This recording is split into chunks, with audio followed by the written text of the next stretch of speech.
Welcome back to the deep dive.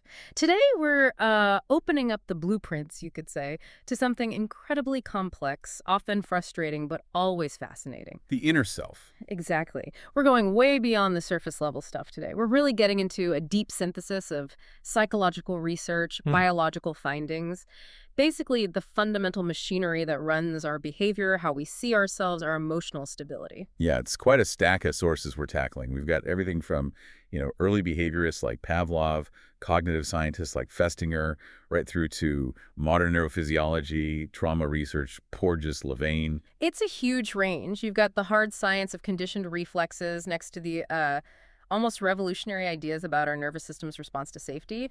And then there's cognitive dissonance. Right. Our mission really is to try and weave these together to give you a more holistic, kind of multi-layered view of, well, why we are the way we are. We want to uncover those fundamental forces, the ones that dictate how you cope with choices, how you construct your identity. And crucially, why sometimes that physical gut reaction, that threat response, just completely steamrolls any rational thought you might be having. We're looking for the mechanics, the biology, the psychology behind it all. Why do we do what we do? Let's jump right in. Okay, so let's start with something that's constantly running in the background, whether we notice it or not. This relentless pressure for internal consistency. Cognitive dissonance. Yeah. Leon Festinger's big idea. Right. And it's more than just buyer's remorse, isn't it? Oh, definitely. It's this fundamental psychological discomfort. Yeah. It arises simply because you made a choice between, say, two things you liked, or maybe even two things you disliked, but you had to pick one. So the moment you commit, bam, discomfort. Exactly. Yeah. Because now there's an inconsistency, right? The good things about the option you didn't choose clash with the fact that you chose something else. And your brain, well, it hates that inconsistency. It demands resolution. The sources really hammer this home. It's a fundamental outcome of how we think. Wow. It sounds kind of exhausting almost, like we're constantly having to rewrite our own internal stories just to feel okay about, I don't know, the brand of coffee we bought. It can be, but it's mostly automatic. Yeah. We're not usually consciously doing it. As soon as that dissonance, that discomfort hits, we trigger this pretty slick psychological triage system Okay. to get back to equilibrium. The sources lay out basically three main ways we do this, often without even realizing it. Okay, walk us through them. I have a feeling these are going to sound familiar once you point them out. But I probably will. Okay. So the first two are the most direct. First, you can just, really focus on and hype up the positives of the thing you did choose. Like telling yourself how amazing the fuel efficiency is on the car you just bought, maybe ignoring the high price tag for a second. Exactly. You amplify the good stuff. Or, second strategy, you do the opposite for the rejected option. You minimize its good points, or even emphasize its negatives. So you convince yourself that the other car, the cheaper one maybe, was probably a lemon anyway, even if there's no real proof. Precisely. You're essentially generating what Festinger called consonant cognitive elements, ideas that line up nicely with your choice to justify the action you took. It makes the internal picture feel smoother. Okay, that makes sense. And the third way, you said it was maybe subtler. Yeah, it's finding or establishing what's called cognitive overlap. This is where you actively look for common ground between the choice you made and the one you didn't. How does that work? Well, you might tell yourself something like, look, whichever university I went to, I was always going to major in history, so the core experience would have been similar. Ah, I see. So you create this larger context where the specific choice seems less critical, less jarring. Exactly. It kind of smooths the edges of the decision, makes it feel less like a stark either. It integrates the choice more seamlessly into your broader narrative. This whole mechanism really sheds light on why external pressure can sometimes actually change our internal beliefs, doesn't it? Absolutely. Dissonance gets particularly intense when someone engages in what's called public compliance without private acceptance. Meaning, you do something publicly that you don't actually agree with privately. Right. Usually because there's some strong external reason. Maybe a threat of punishment if you don't do it. Or, conversely, the reward for doing it is just so incredibly tempting. Like a massive bonus at work for pushing a policy you disagree with. Perfect example. You do the action, but inside there's this conflict. The dissonance is high. And the system, again, wants to reduce that friction. So over time, you might actually start shifting your private opinion to align better with your public behavior, just to feel okay. That pressure isn't just about isolated decisions, though. It builds, right? It creates momentum through commitment. I'm thinking of Robert Cialdini's work here. Yes, Cialdini highlighted this nearly obsessive desire, as he put it, to be and appear consistent with what we've already done. Once we make a choice or take a stand, we face this internal and external pressure to behave consistently with that commitment. Even if the initial commitment wasn't maybe the wisest. Especially then, sometimes. The classic example he uses is the racetrack study. It's brilliant. Tell us about that one. Researchers went around interviewing people who were betting on horses. They interviewed one group right before they placed their bets and another group just after they put their money down. Okay. Logically, the horse's chances haven't changed in those few seconds. Not at all. But what they found was striking. The people who had already placed their bets were significantly more confident that their horse would win compared to those who were just about to bet. Wow. So just the act of committing the money changed their perception of the odds. It changed their confidence. Their minds were already working to justify the commitment they'd just made. It wasn't just wishful thinking. Cialdini argues it's a necessary psychological adjustment to maintain internal consistency after taking an action. That need for justification, that need to align our beliefs with our actions, ties so directly into how we see ourselves, our identity. Exactly. Which brings us to James Clear's perspective. He argues that identity is really the ultimate anchor for our habits and choices. When you hear yourself think or say, "Oh, I couldn't do that, that's just not who I am." That's the system working. That's the internal pressure system working overtime to maintain your self-image, your established identity. And this can be a huge roadblock if we're trying to change. Massive. The sources are clear on this. The more deeply a belief or a potential action is tied to your sense of identity, like I'm a smoker, or I'm not an athlete, or I'm terrible with money, the harder it becomes to change the related behavior. So if I want to start exercising, but I see myself as fundamentally not an athletic person. You're setting yourself up for a fight. Yeah. Clear calls this identity conflict, and he argues it's the biggest barrier to positive change, both for individuals and even sometimes for societies. The new habit might make perfect sense logically. It might be something you consciously want. But if it clashes with that deep-seated self-image, you'll likely find ways, often unconsciously, to sabotage yourself, to revert back to actions consistent with who you believe you are. So we're not just battling the behavior like procrastination or unhealthy eating. We're often battling our own story about ourselves. That's a great way to put it. And here's another key piece. We don't fight this battle in a vacuum. Our social world plays a huge role in managing all this dissonance and cementing our identity. How so? When people feel that cognitive dissonance really strongly, maybe they made a big decision they're unsure about or their identity feels threatened, they don't just sit with it quietly. They reach out. They actively seek out others who share their views or made similar choices. They look for social confirmation. Which, in today's world, often means finding our online echo chambers or sticking with like-minded groups. Pretty much. Doing this, seeking that external validation, adds more of those consonant cognitive elements Festinier talked about. It bolsters their original choice or belief. It reduces the internal discomfort and confirms their identity within that social context. So our need to feel consistent actually shapes who we talk to and what information we seek out. Fundamentally. It makes us gravitate towards people and information that reassure us, that tell us our past choices, our commitments, and ultimately our identities are correct and valid. It's a powerful, often invisible force shaping our social lives. Okay, that gives us a really solid map of the cognitive landscape. Now let's shift gears a bit and dive deeper into the biological wiring. How our actual physiology dictates our emotional state, especially around threat and safety. This is where Stephen Porges's Polyvagal Theory comes in. It's truly groundbreaking work, offering this three-tiered view of our autonomic nervous system, the ANS. The system that controls breathing, heart rate, digestion, all the automatic stuff. Exactly. And Porges looks at it from an evolutionary or phylogenetic perspective. He links the changes in the ANS over evolutionary time directly to how we behave and feel, especially in response to perceived danger. He describes three main circuits, right? And they're organized hierarchically. That's right. Think of it like nested defense systems. Depending on how safe or dangerous the environment feels, a different circuit takes the lead.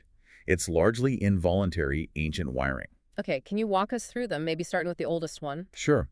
The most ancient part of the system is what Porges calls the immobilization system. This relies on the unmyelinated part of the vagus nerve, specifically the dorsal vagal complex, or DVC. Unmyelinated meaning? Slower, more primitive nerve fibers. This system is our oldest response, shared with reptiles. It kicks in when we perceive life threat. Absolute, overwhelming danger where fighting or fleeing seems impossible. So what does it do? It triggers a physiological shutdown. Think of an animal playing dead or freezing completely. Yeah. Heart rate plummets, breathing becomes shallow, you might feel dissociated. It's metabolically conservative. The body basically shuts down non-essential functions to conserve energy when survival odds seem minimal. That sounds pretty extreme. What's the next level up? That's the mobilization system, driven by the sympathetic nervous system. This is the one most people know about. Fight or flight. Exactly. This system responds to perceived danger, a threat level, where survival still feels possible through action. It floods the body with adrenaline and cortisol, ramps up heart rate, pumps blood to the muscles, gets you ready for intense physical exertion, ready to fight or run. Okay, so shutdown for life threat, mobilization for danger. Hmm. What's the third tier? The one that brings us back, ideally. That's the newest, most evolved circuit unique to mammals, the social engagement system. And this relies on the myelinated vagus nerve. Myelinated, so faster, more sophisticated signaling. Precisely. And here's what's truly fascinating. This myelinated vagus is directly linked to the muscles of the face and head. Wait, the nerve that regulates our heart and gut is connected to our facial expressions? And eye gaze, and the muscles used for listening, and even the tone and melody, the prosody of our voice. It's all interconnected. Wow. Why? What's the function of that connection? It links our intern state directly to our social signaling. When this social engagement system is active, which happens when our brain subconsciously perceives the environment as safe, it does two crucial things. First, it actively calms the body down.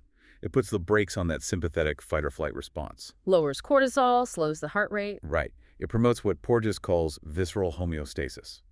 Basically, calm, balanced functioning of your internal organs, steady heartbeat, smooth digestion, relaxed breathing. It supports growth and restoration. And the second thing it does? It enables positive social interaction because it controls facial expression, vocal tone, listening, all the things we use to connect with others and signal safety to others. Think about how a calm voice or a warm facial expression makes you feel that's the social engagement system at work, both in the sender and the receiver. So feeling safe allows us to connect, and connecting reinforces feeling safe.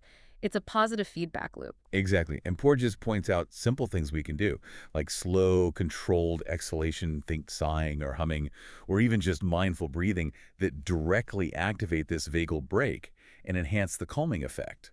Because relaxed vocalizations are inherently linked to this safety system. This framework has huge implications for understanding trauma, doesn't it? When that system gets overwhelmed or stuck. Absolutely. This leads us right into the work of people like Peter Levine or Bessel van der Kolk. Levine, in particular, talks about trauma symptoms as being fundamentally incomplete physiological responses that get locked in the nervous system. Incomplete responses. What does that mean? Think about an animal in the wild, say a gazelle that escapes a lion. Once it reaches safety, what does it do? It often shakes, trembles, maybe takes deep breaths. It's discharging the massive surge of energy that was mobilized for fight or flight, or the energy frozen during immobilization. Humans, however, often interrupt that discharge. Maybe due to social conditioning, don't cry, be strong, or because the rational brain overrides the instinct, or simply because the threat was too overwhelming, so that survival energy gets trapped in the nervous system. And the person remains stuck. Physiologically stuck. Often in that primitive freeze or immobilization response Porges described. This can manifest as chronic anxiety, panic attacks, dissociation, numbness, hypervigilance. The body is still living the threat, even though the danger has passed. So healing trauma isn't just about talking about it. Not necessarily, or at least not only about talking. Levine's work, and others like it, emphasizes that healing is often a body-based process. It involves accessing what he calls the felt sense, becoming aware of the physical sensations associated with the trauma in a safe, titrated way. Titrated meaning slowly, carefully. Yes, very gently. Allowing the body, bit by bit, to complete those interrupted defensive responses, maybe through small movements, trembling, release of breath without getting overwhelmed again. The idea is that the body knows how to heal. We just need to create the conditions for that natural process to unfold. Repeatedly reliving the intense emotions the sources suggest can sometimes even be re-traumatizing. It's about inner awareness of the body, then. That feels connected to the idea of self-compassion we need to discuss. But first, this inner landscape of threat and safety. It makes me think about those really powerful self-conscious emotions like shame and guilt. How do they fit in? That distinction is absolutely crucial, especially when we think about resilience and character development. Shame and guilt feel similar sometimes, but they operate very differently. Okay, break it down for us. What's shame? Shame, based on research by people like Brené Brown, is this intensely painful feeling or belief that we are fundamentally flawed, unworthy of love and belonging. It's universal, everyone feels it, but it evokes feelings of disgust, wanting to hide, feeling small, isolated. So the focus is on the self, I am bad. Exactly. And because it's about your core self being flawed, shame is incredibly debilitating. It makes it almost impossible to face the action or situation that triggered it directly because your whole system feels threatened. It often leads to that shutdown or freeze response we just talked about. Okay, so shame is about I am bad. What about guilt? Guilt, while still uncomfortable, is different. Guilt is focused on a specific behavior. I did something bad. So it's about the action, not the self. Right. It's a recognition of wrongdoing, of having crossed a boundary or violated a value. And because it's linked to a specific action, guilt can actually be constructive. It can motivate us to apologize, make amends, take responsibility, and change our behavior in the future. Shame paralyzes. Guilt can mobilize. That's a really important difference. And this is where self-compassion comes in, right? Especially Dr. Kristen Neff's work. It sounds like a powerful antidote to shame. It really is. Dr. Neff's research has been pivotal here. She defines self-compassion as essentially treating ourselves with the same kindness, care, and understanding that we would offer to a good friend who is suffering or feeling inadequate. Not letting ourselves off the hook necessarily, but changing the tone of our inner voice. Precisely. It's not self-pity or self-indulgence. It's about holding our own suffering and imperfections in mindful awareness. Neff breaks it down into 3 core components. All right, what are they? First is self-kindness. This means actively comforting ourselves, being gentle and understanding, rather than harshly critical or judgmental when we fail or make mistakes, replacing that inner critic with an inner ally. That sounds difficult for a lot of people, especially high achievers. It can be. The second component helps with that, common humanity. This is recognizing that suffering, failure, and imperfection are part of the shared human experience. Everyone struggles. You're not alone in your pain or your flaws. So it counters that isolating feeling that often comes with shame. Why am I the only one who feels this way? Exactly. It connects you to others instead of separating you. And the third component is mindfulness. Mindfulness in this context means? It means being aware of our painful thoughts and feelings without suppressing them, but also without getting swept away by them. Observing them with balance and perspective, not over-identifying with them or exaggerating them. Okay, this feeling is here. It's painful, but it's a feeling. It's not all of me. Self-kindness, common humanity, mindfulness, and the research shows this actually works better than just trying to boost self-esteem. Yes, significantly. Traditional self-esteem often relies on comparing ourselves favorably to others or needing external validation. Self-compassion is an internal resource, available precisely when we fail or feel inadequate when self-esteem often deserts us. There was a study you mentioned looking specifically at how self-compassion affects shame and guilt after someone messes up. Right, a really telling study. They had people recall a time they regretted something they did. Then they guided some participants through self-compassion exercises. And the results? The group that practiced self-compassion reported significantly less shame, less anxiety, fewer negative emotions overall compared to control groups. But, and this is fascinating, their reported levels of guilt, their sense of personal responsibility for what they did, remained unchanged. Wow. So self-compassion didn't let them off the hook responsibility-wise. Not at all. It allowed them to acknowledge the wrongdoing, guilt, without being crushed by self-loathing, shame. It seems to facilitate taking responsibility and learning from mistakes precisely because it prevents that debilitating shame-induced shutdown. It keeps you resourceful. That feels like a genuine superpower. The ability to see ourselves clearly, acknowledge mistakes without collapsing. That's vital for growth. It really is. And it's not selfish, which is a common misconception. Neff talks about yin and yang, compassion, the tender, nurturing side, and the fierce, protective, action-oriented side. Meeting our own needs with compassion actually nourishes us, gives us the resilience to show up for others without burning out. It creates balance. Okay, so if self-compassion provides the emotional scaffolding for dealing with setbacks, let's talk about actively building positive change. Let's pivot back to the mechanics of behavior change itself, habits. Right. And this brings us back to James Clear and Atomic Habits. His whole approach is about making change manageable by focusing on tiny, incremental improvements. Because big, drastic changes often fail. They often do. They require too much willpower. They can trigger that identity conflict we talked about. Clear's idea is that small habits, consistently practiced, compound over time like interest in a bank account. He breaks it down into 4 laws of behavior change, which are basically levers we can pull to make good habits easier and bad habits harder. Exactly. They target the 4 stages of any habit: cue, craving, response, reward. So the laws are: make the cue obvious, make the craving attractive, make the response easy, and make the reward satisfying. Let's unpack those a bit. Making the cue obvious. This is about making the trigger for the habit impossible to miss.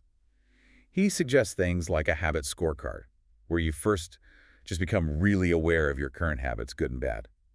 Then, using implementation intentions. Which are? Very specific plans, not just I'll exercise more, but I will do 20 push-ups at 7 a.m. in my living room. The specificity, the behavior, time, and location makes the cue concrete and obvious. You're programming the trigger. Okay. Then, making the craving attractive. How do you make, say, flossing attractive? Good question. This involves linking the habit to something you already desire. One technique is temptation bundling. Pairing something you want to do with something you need to do. Exactly. Like, I will only listen to my favorite podcast while I'm on the treadmill, or after I finish this report, I will watch one episode of that show I love. You leverage the desirable thing to pull the necessary habit along. Makes sense. Then, make it easy for the response. This seems key. Reducing friction. Absolutely crucial. Reduce the number of steps between you and the good habit.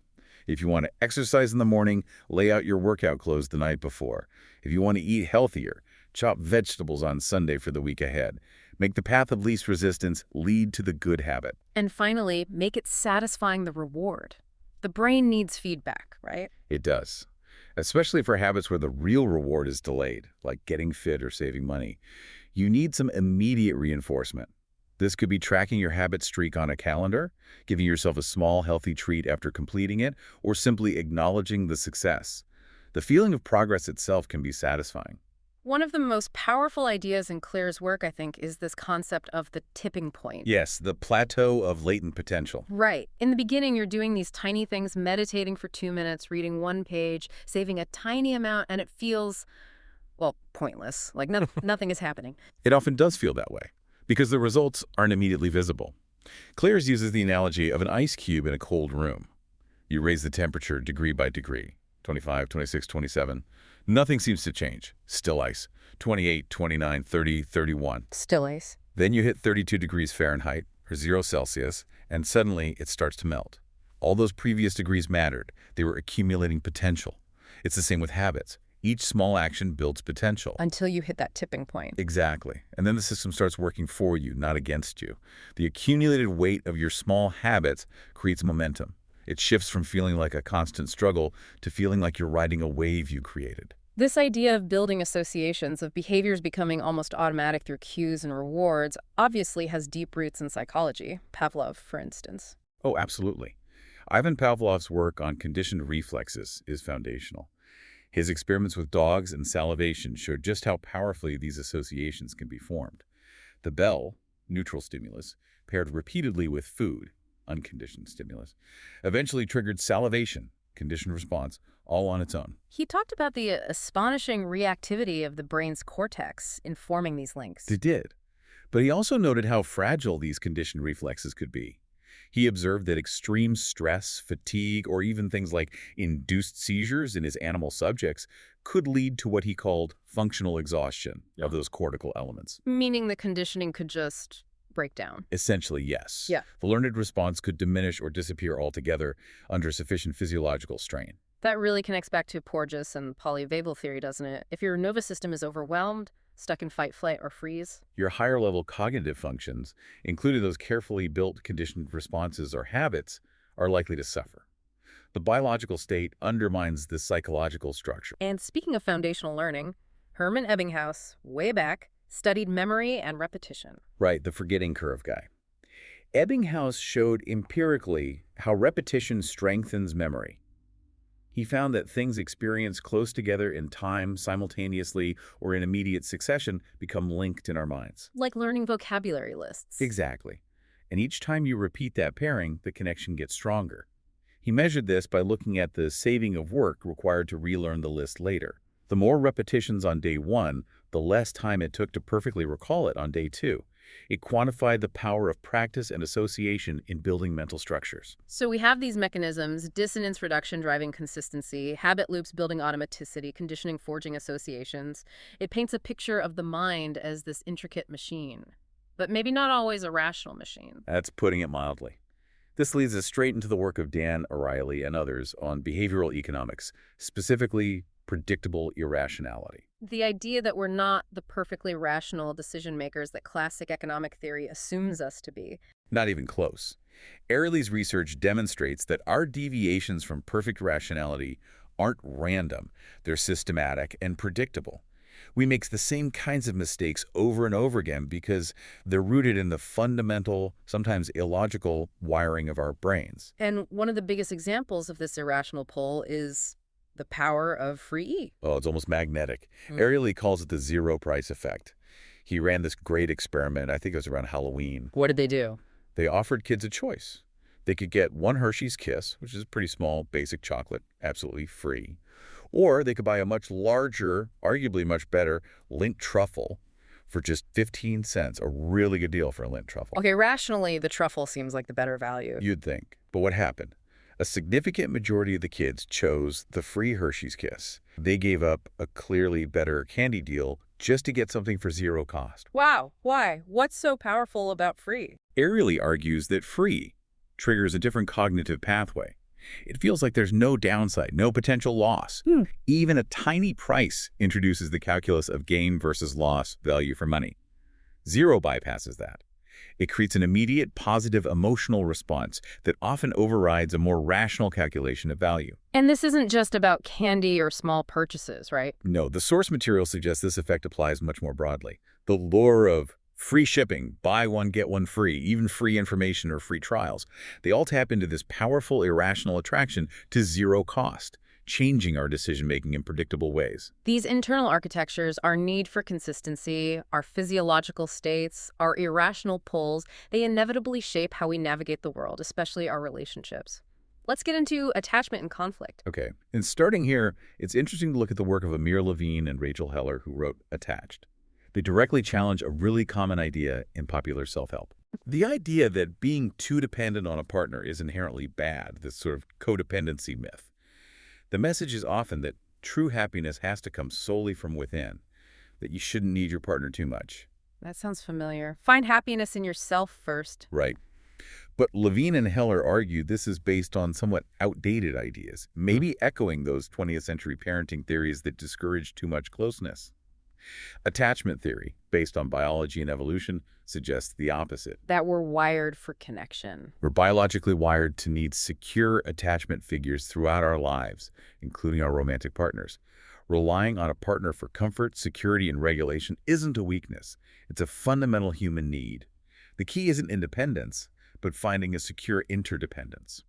So the focus shifts to understanding the different ways people approach attachment. They talk a lot about the avoidance style. Yes, people with an avoidant attachment style deeply desire love and connection just like everyone else. However, they tend to feel overwhelmed or suffocated when intimacy gets too close, too intense. So they pull back. Often, yes.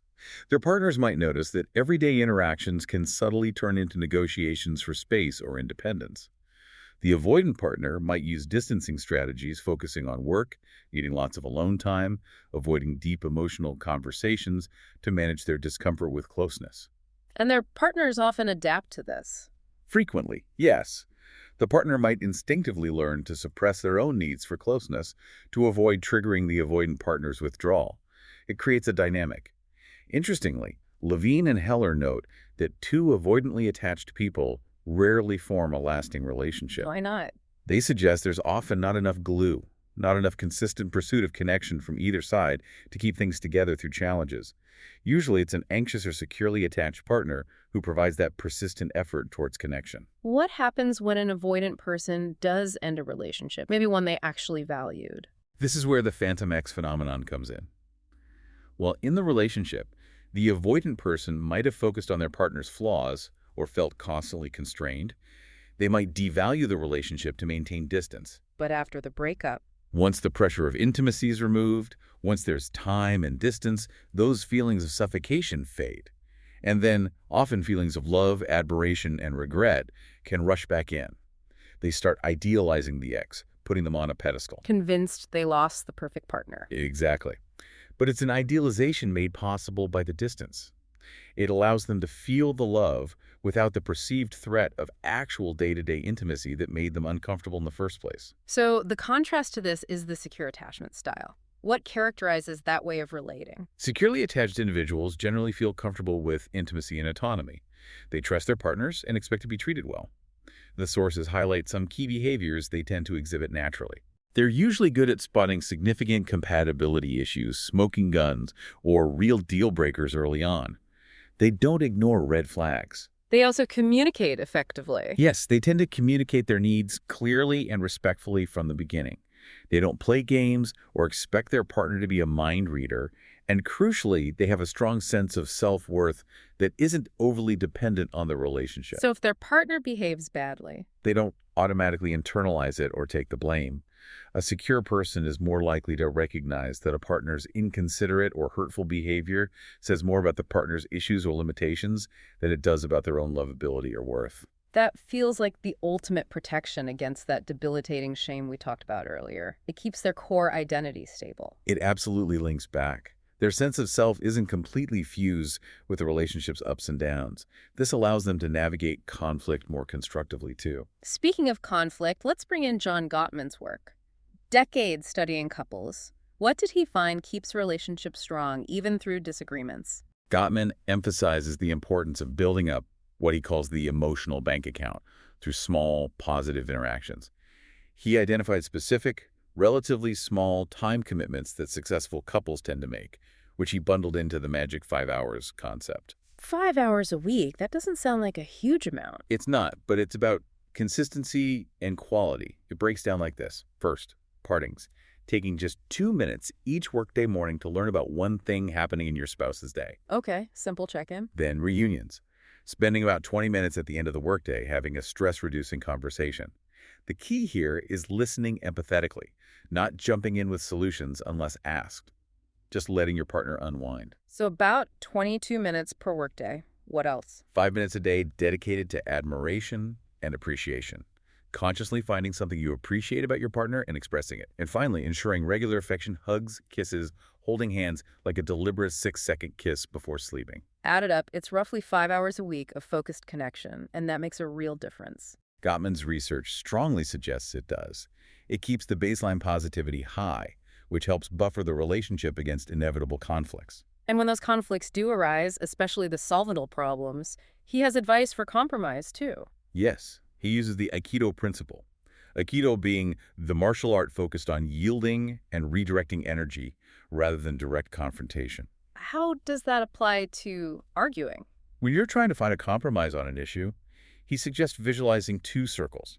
A small inner circle contains your core needs, your inflexible points, the things tied deeply to your values or identity that you really can't yield on. The non-negotiables. Right. Then you draw a much larger outer circle around that. This outer circle represents all the areas related to the issue where you are willing to be flexible, to compromise, to yield. So you clearly define what's essential versus what's flexible. Exactly.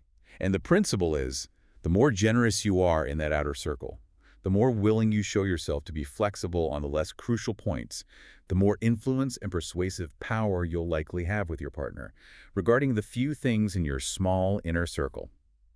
You yield where you can to stand firm where you must. That requires some self-awareness to know what truly belongs in each circle. It does. And sometimes conflicts aren't just about the surface issue. They get stuck in repetitive, unhelpful patterns. This is where transactional analysis can be insightful. Eric Berney's work, Games People Play. That's the one. Berney looked at the underlying psychological dynamics, the shifts in ego states, parent, adult, child, that happen beneath the surface of seemingly normal conversations. These can lead to repetitive, frustrating interactions he called games. Can you give an example? A classic one is called Why Don't You Yes But? On the surface, the social transaction looks like adult to adult. One person, let's call him Alex, is offering helpful suggestions to another person, Sam, who has a problem. Why don't you try X? Why don't you consider Y? And Sam keeps shooting them down. Yes, but that won't work because, yes, but I tried that and... Exactly. Socially, it looks like problem solving. But Byrne argues The psychological transaction is often parent to child. Alex, by constantly giving advice, takes on the knowledgeable parent role. Sam, by constantly rejecting the advice and proving nothing will work, stays in the helpless child role. What's the payoff? Why play the game? Unconsciously, the payoff for Alex might be feeling helpful or superior. The payoff for Sam might be confirming a belief that their problems are unsolvable or frustrating the parent figure. The game continues because both players are getting a hidden psychological need met, even though the outcome is always frustration. So recognizing these underlying games, these shifts in ego states, maybe noticing a condescending parent tone or a whining child tone is the first step to stopping them. It's the crucial first step. Bringing the psychological level back into adult-to-adult awareness allows for genuine communication and problem solving, instead of just replaying the old, unproductive script. Wow. Okay, stepping back from all of this. Yeah. If we look at the whole picture we've painted today, from our deep biological wiring with the polyvagal system responding to threat, To our cognitive machinery constantly striving for internal consistency, fighting dissonance. and then the habits, the conditioning, the attachment patterns that shape our daily actions and relationships. It becomes really clear that we're not just simple, rational beings, making choices based purely on logic or willpower. We're much more complex than that. We're governed by this intricate internal architecture. Exactly. And maybe true agency, true effectiveness in life doesn't come from trying to just brute force overcome these systems. Maybe it comes from understanding them. Recognizing how they work within us. Yeah. Recognizing that your physical state, whether you feel safe or threatened, according to your polyvagal system, profoundly impacts your ability to think clearly, to manage that dissonance, to connect with others securely. It all interconnects. Your physiology influences your psychology, which influences your behavior, and back again. So this deep dive really gives us a new lens, maybe a more compassionate lens, to view ourselves and others, not as just unified actors, but as these complex, layered beings. Wired for connection, yet driven towards consistency. Prone to irrationality, yet capable of incredible learning and adaptation. The fascinating mix. It reminds me of something Jordan Peterson touched upon, thinking about the journey of self-development. What was that? He talked about it almost like a pilgrimage, a necessary journey through the difficult parts of ourselves, through the rejected, hated, and violently suppressed aspects of personal experience, I think was the phrase. That resonates strongly with everything we've discussed. The shadow aspects, the vulnerabilities, the parts driven by primitive fear, or the need to avoid dissonance. He framed it as this essential, though often painful, voyage, almost like visiting the land of the inner enemy. And perhaps that's the ultimate synthesis here, that becoming a whole, integrated person requires exactly that journey.